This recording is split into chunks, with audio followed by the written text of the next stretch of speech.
Hi guys, it's Mrs. Pikarski and I'm back with chapter 6 of Junie B. Jones. Last time, Junie B's first day of kindergarten ended and she was so scared to go on the bus home that she didn't leave the classroom when she was supposed to. So we're going to read chapter 6 now. Chapter 6 is called A Good Hider.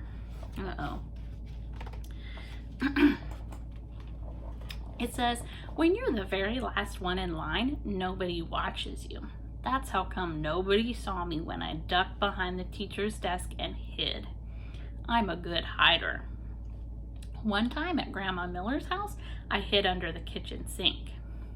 Then I made a growly sound and I sprung out at her. Anyway, I stayed scrunched behind the teacher's desk for a while. And then I saw a better place to hide. It was the big supply closet in the back of the room. And so I ran back there very fast and I squeezed onto the bottom shelf. I squeezed right on top of the construction paper. Most of me was comfortable except my head was sort of tight and my knees were all bended like when I do a somersault. And there's a picture of her here. So right there is where she is scrunched in the supply closet. Then I pulled the door mostly closed. Don't shut it all the way though, and I mean it, I said right out loud. I stayed real quiet for lots of minutes. Then I heard noises in the hall, and some feet came running into the room. Big people's feet, I think. What happened? I heard someone ask. One of my little girls is lost, said a voice that sounded like Mrs. Her name is Junie B. Jones, and she didn't get on the bus, so now we've got to go out looking for her. Then I heard some keys jingle, and the feet went running out again, and then the door shut. I still didn't come out of the closet, though. When you're a good hider, you can't come out for a very long time. So I just stayed there, all bended up, and I told myself a story. Not an out loud story.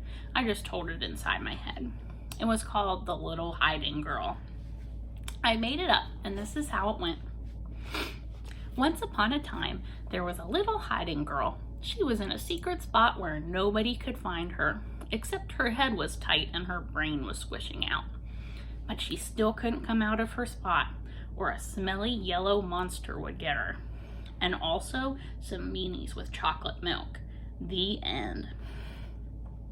After that, I rested my eyes.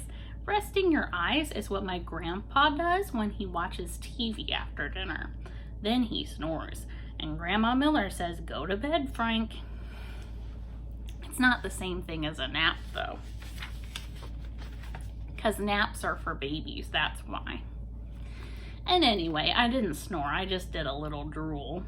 Then finally, when my eyes were done resting, they woke up. And so I came out of the closet and ran right to the window. And guess what? Sorry. There weren't any cars in the parking lot and no smelly bus either. Whew, that's a relief, I said.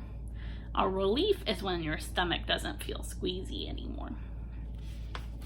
After that, I went back to the closet, because when I was hiding, I sniffed the smell of clay, that's why. And clay is my very favorite thing in the whole world.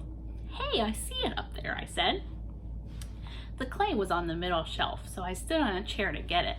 It was blue and stiff, and so I had to roll it on the floor to make it soft and warm. And then I rolled it into a blue-orange. It was very beautiful. Except it had some dirt and hair on it. After I was done, I went to the front of the room and sat in my teacher's big chair. I like teachers' desks very much. The drawers are so big I could fit on one, I think.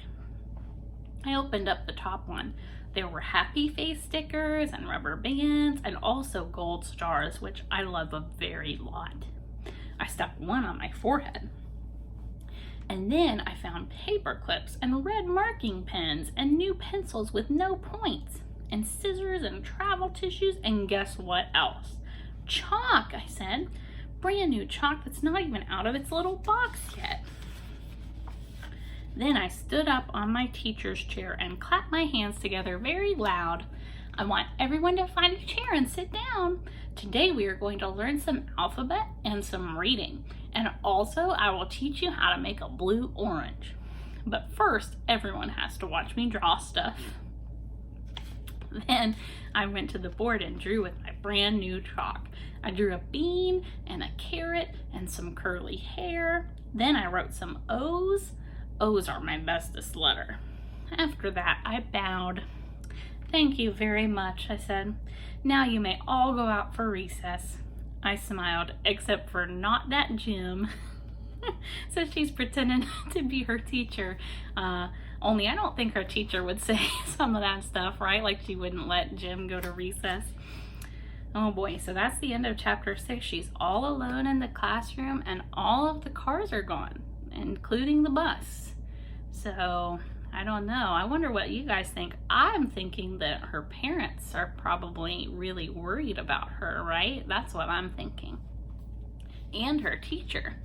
So anyway, we'll find out what happens in chapter 7 next time. So have a good day, guys. Bye.